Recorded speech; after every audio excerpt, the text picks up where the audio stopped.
예, 우리 찬양 속에서, 말씀 속에서 하나님을 만나시기를 주님의 이름으로 축복합니다. 하나님을 만나면 우리의 질병이 치료되고, 하나님을 만나면 우리 인생이 새로워지고, 하나님께서 여러분의 삶에 놀라운 은혜를 허락하실 줄로 믿습니다. 우리 어린이들도, 저 학생들도 나를 주목하세요. 이 세상에는 많은 나라와 민족이 있습니다. 유엔에 가입된 국가만 해도 한 200여 국가가 됩니다. 나라마다 왕이 있고 대통령이 있습니다. 그런데 이집트에서 출애굽한 이스라엘 나라는 왕이 없었습니다. 왜 왕이 없느냐? 하나님이 왕이시기 때문에 하나님이 직접 다스리는 국가였습니다. 그걸 보고 신정국가라 말합니다. 그러니까 사람이 아니라 하나님이 왕이 되어서 직접 그 백성들을 통치하는 것입니다. 그런데 어느 날 백성들이 선지자 사무엘 앞에 나왔습니다. 우리에게도 왕을 세워주세요. 왜 나라마다 왕이 있는데 왕이 없습니까? 하나님이 왕이 아닙니까? 아닙니다. 하나님 말고 왕을 세워주세요. 그랬더니 사무엘이 거절을 했더니 더 많은 사람들이 나와서 때를 썼습니다. 왕을 세워주세요, 왕을. 하나님이 사무엘에게 말씀하셨습니다. 그들이 왕을 요구하는 것은 너를 버리는 것이 아니고 나를 버려서 하나님이 왕 되는 것을 싫어하기 때문에 그렇다. 그들의 소원대로 왕을 세워주어라. 그러면서 말씀하셨습니다. 그 왕이 너희 아들들을 데려다가 창과 칼을 만드는 군사로 삼을 것이고, 전쟁을 일으킬 때 너희 아들들을 데려갈 것이다. 너희 딸들을 데려다가 음식을 만드는 자로 삼을 것이고, 너희가 밭에서 열심히 농사를 지으면 제일 좋은 곡식을 왕이 가져갈 것이다. 왕이 너희들에게 무거운 짐을 지울 것이다. 그러면서 또 하나님이 말씀했습니다. 그날에 너희가 택한 왕으로 말미암아 부르짖을 때 여호와께서 너희에게 응답하지 아니하시리라. 사람을 왕으로 세우면 혹독한 대가를 치른다는 것입니다. 여러분, 그렇습니다. 우리 어린이들도 잘 들으세요. 이 세상의 왕이나 대통령은 백성들을 힘들게 하는 일이 굉장히 많습니다. 이 세상의 왕이나 지도자는 우리를 구원할 수가 없습니다.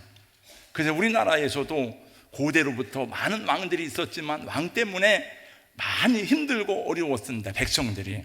또 우리나라에서도 대통령을 뽑을 때에 어떤 사람을 대통령으로 뽑을까 잘 보고 좋은 사람을 대통령으로 뽑지만은 뽑아놓고 보니까 우리가 원하는 대통령이 아니라 대통령들마다 탄핵을 많이 시켰습니다.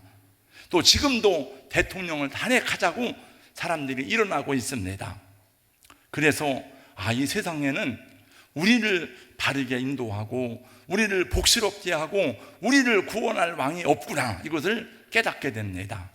그래서 하나님께서 진정으로 이 백성들을 사랑하고 그 백성들을 위해서 죽음이라도 주저하지 않고 그 백성들을 구원할 왕을 보내시겠다고 하나님이 예언하셨습니다. 먼 역사의 장래를 바라보고 예언하는 사람을 성경에서는 예언자다, 선지자다, 이렇게 말합니다. 우리 한번 학생들, 아이를 따라서, 목사님 따라서 하겠습니다. 예언자, 선지자. 그러니까 선지자는 먼 장래를 보고 예언을 하는 하나님의 종들을 말하는 거예요.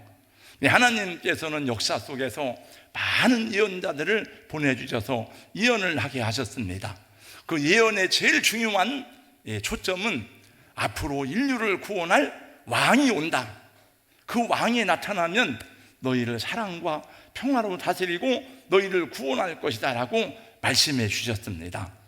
그런데 지금으로부터 2000년 전 어느 날, 저 고대 페르시아에서 하늘의 별을 연구하던 천문학자들이 별을 바라보다가 깜짝 놀랐습니다.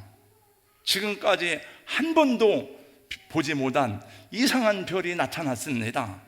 그냥 별이 아니었습니다. 이분들은 하늘의 별만 연구하는 분들이에요. 별과 달과 천체를 연구하는 분인데 이 이상한 별이다. 이게 무슨 별일까?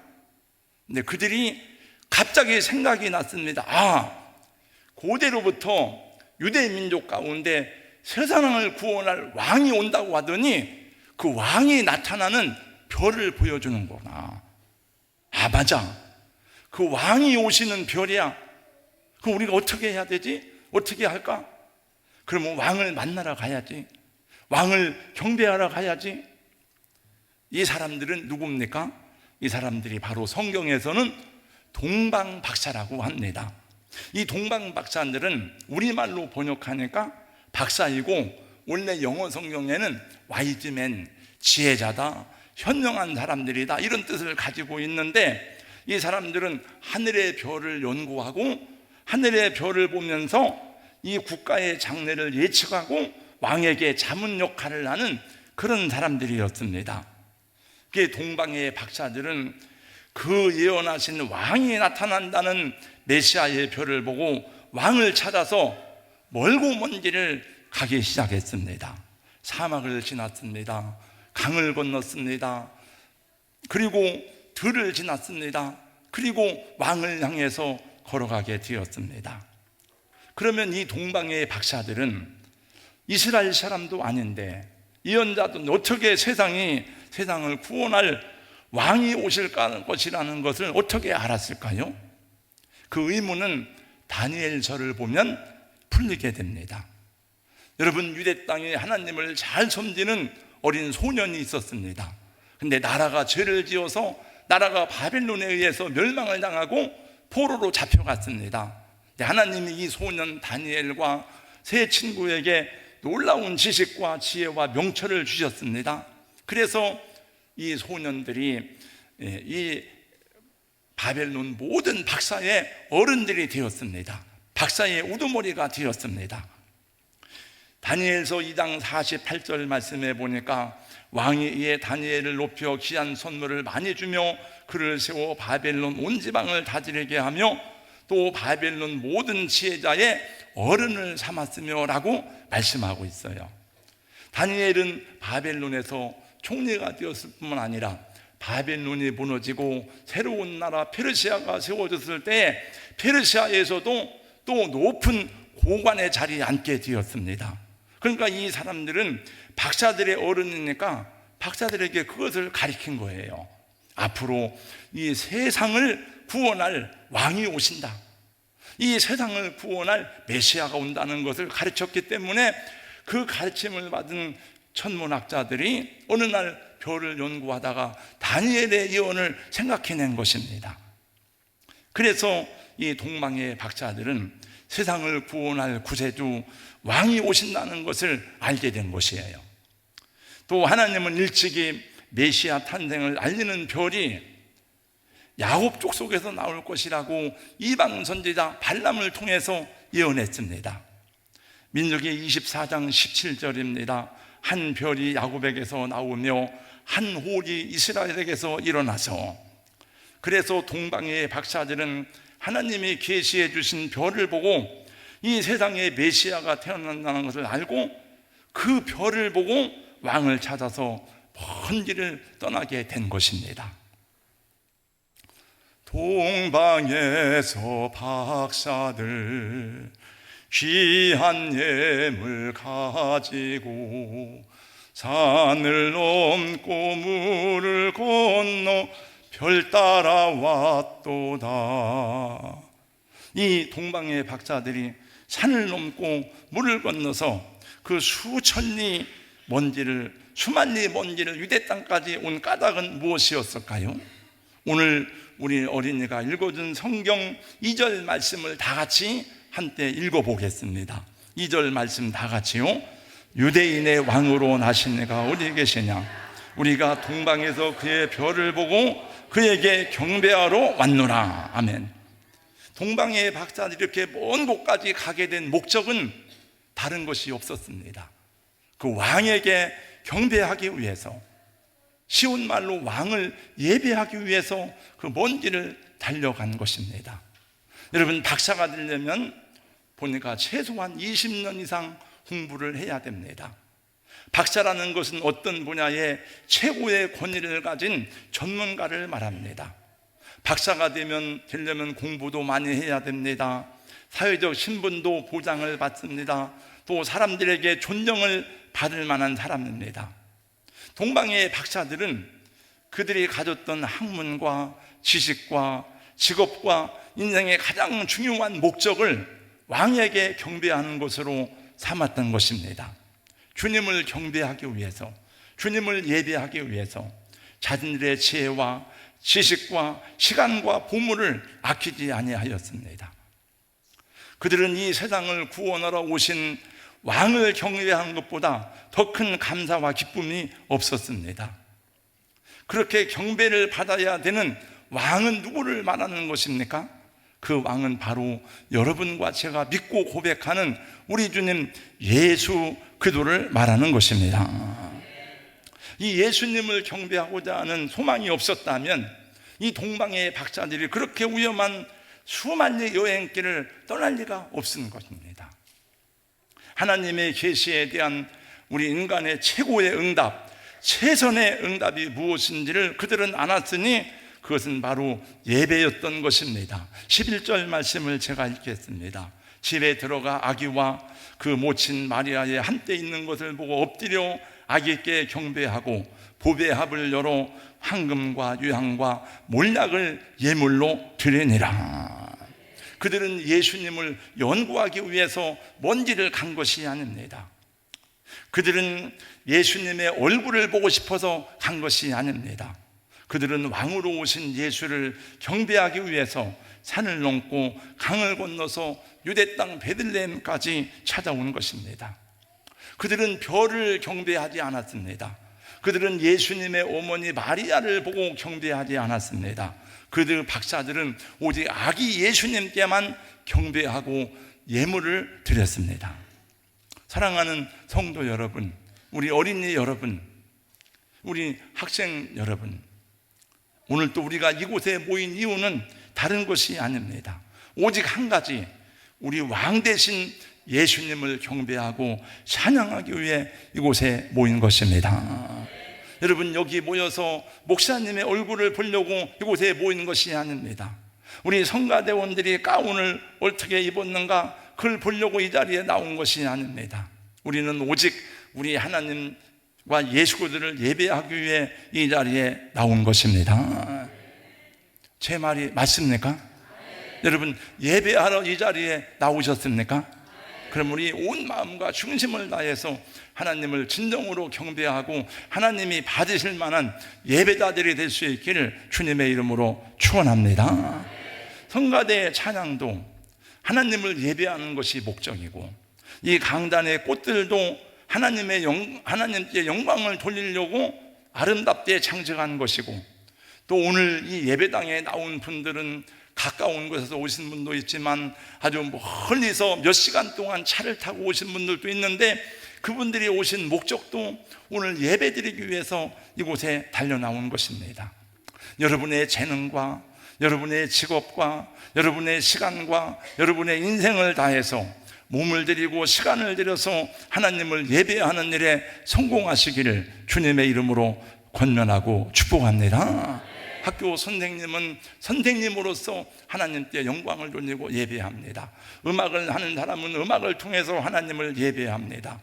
미술을 하는 분들은 미술가로서의 그 하나님께 영광을 돌리고, 그리고 예술을 하는 분들은 그 예술을 통해서, 연기를 통해서 하나님께 감사하고 하나님께 영광 돌리는 것을 저는 많이 보았습니다. 우리 모두가 다 예배자인데 하나님 앞에 진정한 예배자들이 되기를 주님의 이름으로 축원합니다. 우리 다 같이 나는 하나님을 예배합니다. 나는 하나님을 예배하는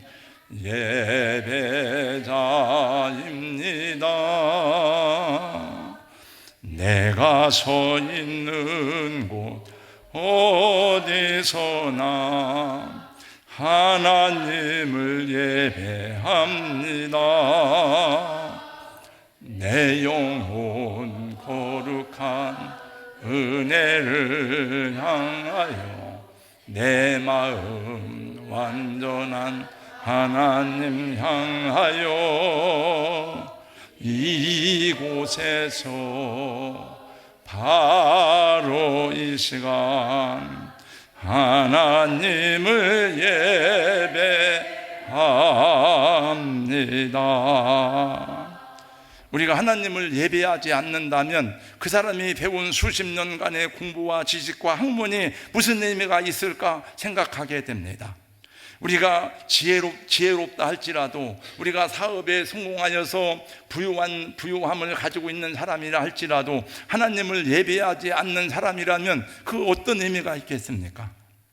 우리 예수님을 예배하지 못하는 인생이라면 세상에서 높이 올라가고 유명해진다 한들 그것이 과연 그 인생의 진정한 성공과 영광과 자랑스러움이 된다고 말할 수 있겠습니까? 전혀 그렇지 않습니다. 저와 여러분은 예배의 성공자가 되어야 합니다. 여러분, 우리 교회는 하나님이 기쁘게 받으시는 예배에 성공하는 교회가 되어야 합니다. 우리 구원받은 성도로서 가장 중요하게 지킬 가치가 무엇입니까? 우리는 선교해야 됩니다. 우리는 봉사해야 됩니다. 우리는 이웃을 사랑해야 됩니다. 그러나 이 모든 가치보다도 첫 번째가 하나님을 예배하는 것입니다. 혹시 우리가 좋은 예배당 건물을 갖추지 못했다 할지라도 하나님께 드리는 예배만은 포기할 수 없고, 다른 것은 포기해도 예배를 포기할 수 없는 이유는 하나님이 우리를 예배하는 자로 지으셨기 때문입니다. 제가 목회자로서 가장 속상하고 이제 화나는 것 중에 하나는 우리 성도들이 또 주의 종들이 예배를 소홀하게 생각할 때입니다. 여러분들이 예배를 귀히 여기지 않는 것처럼 보일 때에 화가 나고 마음이 상합니다.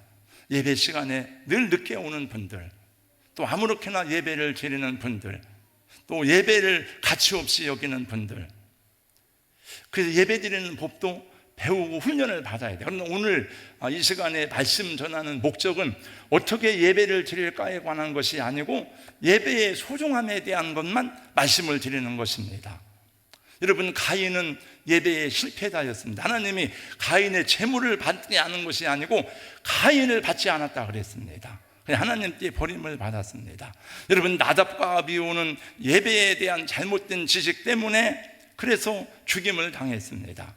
홈리와 비느하스는 예배를 업신여겼습니다. 예배를 멸시했습니다. 하나님이 말씀했습니다. 나를 존중히 여기는 자를 내가 존중히 여기고 나를 멸시하는 자를 내가 경멸히 여기리라. 한날에 그 홈리와 비느하스가 죽임을 당하고 그가 자식을 낳는데 자식의 이름이 이가 보세요. 하나님의 영광이 떠났다. 여러분, 노아의 축복이 어디에 있습니까? 노아는 하나님을 방주에서 나오자마자 첫 번째 한 일이 하나님께 예배하였는데 창세기 9장 말씀에 보니까 하나님이 그 향기를 흠양하셨다고 했습니다. 여러분, 아브라함의 축복이 어디에 있습니까? 아브라함의 축복은 가는 곳마다 아브라함은 먼저 제단을 쌓았습니다. 여러분, 다윗이 가장 귀하게 여긴 것은 예배와 성전입니다. 미국의 캘리포니아에 가면 세들백 교회라고 하는 큰 교회가 있습니다. 그 세들백 교회 닉 오렌 목사가 몇 년 전에 한국에 와서 국제 컨퍼런스를 하게 되었습니다. 2박 3일 동안 컨퍼런스를 하는 동안에 거의 모든 이 컨퍼런스의 내용은 예배에 관한 것이었습니다. 저는 이걸 쭉 어떻게 그들이 예배를 드렸는지, 그들이 어떻게 예배에 대한 열정을 가졌는지에 대해서 열심히 강의했습니다. 찬양 인도자인 닉 무초가 한때 이 닉 오렌 목사와 함께 왔습니다. 그들은 매주일마다 똑같은 메시지를, 똑같은 예배를 6번 드린답니다. 그래서 계속 사람들이 바뀌니까 찬양 인도자인 닉 무초도 6번 동일한 찬양 인도를 한다고 합니다. 6번이나 같은 설교를 하지만, 6번이나 같은 찬양을 인도하지만 이 닉 오렌 목사는 맨 첫 번째 설교를 하는 것처럼 그렇게 힘을 다해 말씀을 전하고 예배를 인도한다고 합니다. 닉 무초도 역시 동일하게 찬양을 계속 동일하게 한다고 합니다. 왜 그렇게 해야 됩니까? 하나님 때 예배를 드리는 것이기 때문에 그렇습니다. 우리 오늘 이 1시간 예배를 위해서 아마 제가 준비하는 시간은 최소한 12시간? 하여튼 모르겠어요. 해보진 않는데 보통 한 12시간 내지 15시간은 한 예배를 준비할 것입니다. 아마 우리 성가대원들은 주일날 오후에 찬양하고 아침에 찬양하니까 예배를 준비하기 위해서 한 최소한 2시간, 3시간 준비를 하게 되죠. 기도하는 분들도 예배를 준비합니다. 내가 오늘 기도인데 어떻게 해야 되지? 준비를 합니다. 여러분, 모든 성도들도 마찬가지입니다. 오늘 예배 10분 전에 나가서 내가 앉아서 준비하고 기도하고 준비해야 됩니다. 오늘 제가 다른 때보다 좀 더 긴장이 많이 됐습니다. 왜냐하면 한 주간 동안 제가 이제 태국에 가 있으면서 돌아오는 주일날이 우리 연합예배인데 좀 더 어떻게 잘 드릴 수 있을까? 내가 어떤 메시지를 가다가 예배에 대한 생각이 났습니다. 그리고 다른 때보다 더 많이 긴장이 되고 더 준비를 열심히 하게 되었습니다. 원고를 작성해 놓고 보통 3번, 4번 보면 이번에는 더 많이 제가 이제 원고를 보았습니다. 근데 오늘 아침에 제가 머리를 감고 있는데, 면도를 하고 있는데 전화가 왔습니다. 주일날은 거의 저에게 전화가 오지 않는데 제 아내 보고 전화를 받으라고 했더니 차를 빨리 빼달라는 거예요. 그래서 저는 면도를 하고 이걸 하기 때문에 했는데 내가 차를 새벽 예배 마치고 와서 제대로 대놓고 하는데 누가 차를 빼라고 하지? 그래서 제가 제 아내를 보고 다시 전화를 해보라 그랬어요. 차를 지금 빨리 빼줘야 되느냐 그랬더니 제 귀에 들려오는 소리가 마치 욕을 하려고 한 준비된 사람처럼 같았어요. 왜 너의 차 앞에 차를 대놓고 안 빼는 거요? 막 그러는 거예요. 그래서 이상하다. 그래서 얼른 불이 나게 가서 보니까 제가 너의 차 앞에 댄 적이 없어요. 그래서 일단 차를 뺐습니다. 그리고 또 교회 왔는데 또 전화가 왔어요. 이제 예배 드리기 전에 9시 예배를 드리기 전에 막 저에게 이제 욕을 할 태세였습니다. 왜 차를 안 빼냐 이거에서 내가 차를 다 이동을 시켰는데요. 그랬더니 그분이 깜짝 놀라면서 잘못 봤나? 그러니까 아마도 그래서 나중에 문자가 왔더라. 저는 화를 안 내지 않았어요. 그래서 문자가 왔는데 죄송합니다. 사장님 죄송합니다. 그래서 보니까 내 마음을 막 흐트러뜨리려고 그런 게 아닌가. 이거 우연은 아닌 것 같아요. 제가 그러니까 그분이 다른 사람의 차 번호를 제 번호로 잘못 전화를 걸은 거예요. 그래서 이런 것들도 내 마음의 예배자로서의 마음을 흐트러 놓는 게 아닌가, 이런 생각을 해봤습니다. 제가 이제 애틀란타에 가서 항상 해외 가면 말씀을 전하게 되죠. 근데 한 30명 모인 작은 교회에 앞에 앉았는데 어떤 분이 나 의자 이렇게 기대하고 앉아서 제가 남의 교회 가서 시험 들게 할 일이 없으니까 뭐라고 말은 못하지만 굉장히 설교하는데 거북스러워서 계속 그분을 주시하면서 했더니 이제 무릎을 바르게 하고 자세를 바르게 조금씩 하는 걸 이제 느꼈던 적이 있었습니다. 여러분, 몸도 바르게 하는 거예요. 몸도 막 예배 시간 다리를 떨거나 다리를 떠니는 사람은 줄을 묶어 놓으세요. 다리를. 아니 그러면 괜찮아요. 이게 습관에서. 그래야 우리 예배는 몸으로 드리는 거예요. 몸으로. 여러분, 몸이 바르게 되어야 생각과 정신도 바르게 되는 겁니다. 자, 이제 말씀을 마치겠습니다. 아이들에게 좀 길은 것 같아서 마칩니다. 저는 지난 주간에 태국의 치앙라이 북부 지역에 다녔습니다. 월, 화, 수, 목 계속 1,500m 이상의 산지로 계속 올라갔어요. 다른 산을. 왜냐하면 그 교회 하나 보기 위해서. 골든 트라이앵글, 마약을 지배하는 사람들이 살아가는데도 한국 선교사들이 교회를 세워서 거기 가서 보고, 또 그 다음 날은 다른 고지에 올라가서 교회를 보고, 그래서 우리 엉덩이에 욕창 나겠다. 이게 선교하러 온 것도 아닌데 매일. 지난 9월 20일 수요일에는 골든 트라이앵글이라는 국경 산악지대를 다녀왔는데 미얀마와 국경을 마주하고 있는 곳이었습니다. 산에 올라갔더니 이런 마을이 있었습니다. 사진 한번 보여주세요.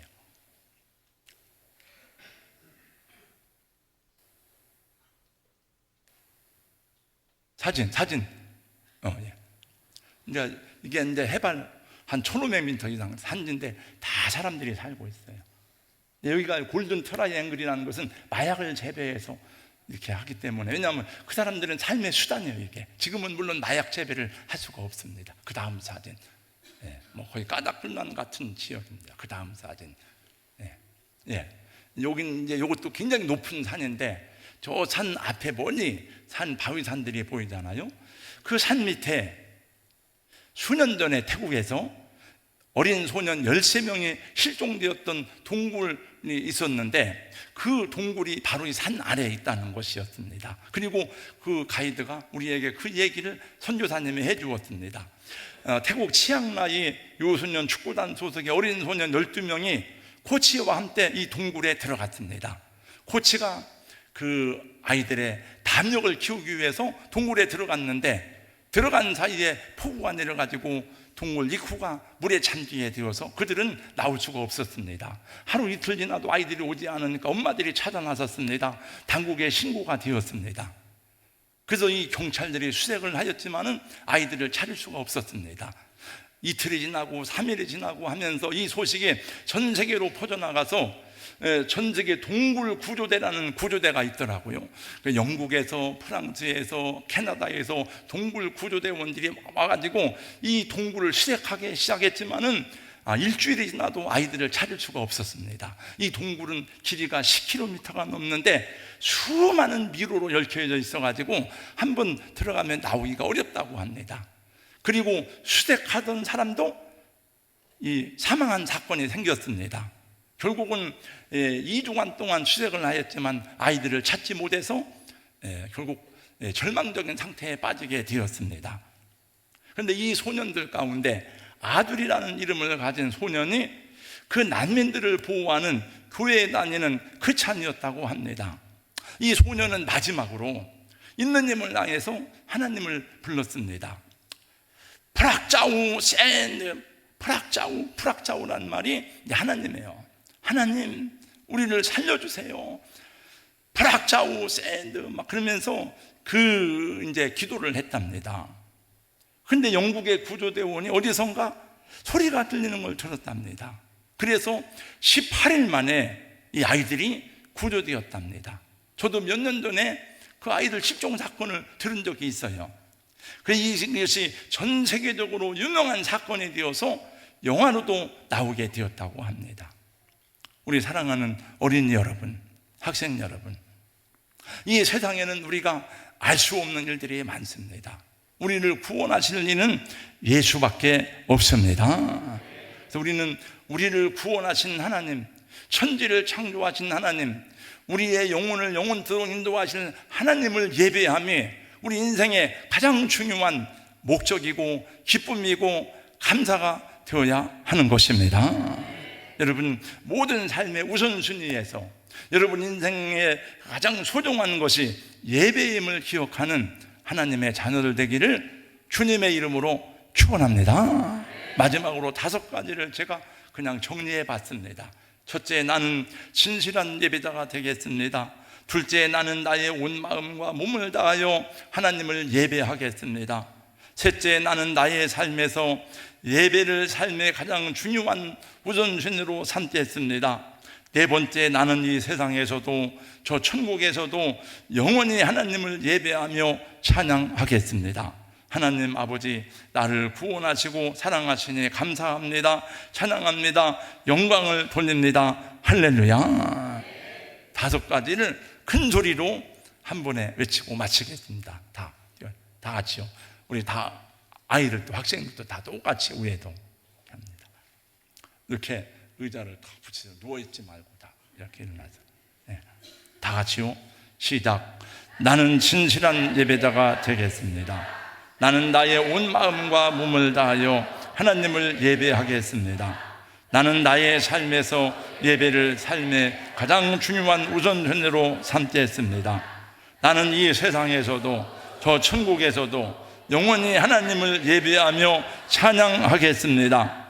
하나님 아버지, 나를 구원하시고 사랑하시니 감사합니다. 찬양합니다. 영광을 돌립니다. 할렐루야. 기도하겠어요. 하나님 감사합니다. 동방에서 별을 연구하던 박사들은 메시아의 탄생을 알리는 별을 보고 수만리 길을 걸어서 아기 예수께 경배하기 위해 베들레헴까지 왔습니다. 오늘 우리가 이 자리에 모인 것은 하나님을 예배하기 위하여 이 자리에 모였습니다. 하나님, 우리 하나님께 예배하는 시간, 우리 온 마음과 중심을 다해서 주님만을 경배하고 찬양하는 예배자들이 되게 하여 주시옵소서. 우리 모든 성도들이 예배의 성공자가 되게 하셔서 하나님이 우리 인생에 어떻게 섭리하시는지를 경험하고 간증하는 하나님의 종들이 되게 하여 주시옵소서. 우리 어린이들도 학생들도 예배를 소중히 여기는 법을 어려서부터 배워서 요셉과 같은, 다윗과 같은 하나님의 사람들이 되게 하여 주시옵소서. 예수님 이름으로 기도하옵나이다. 아멘.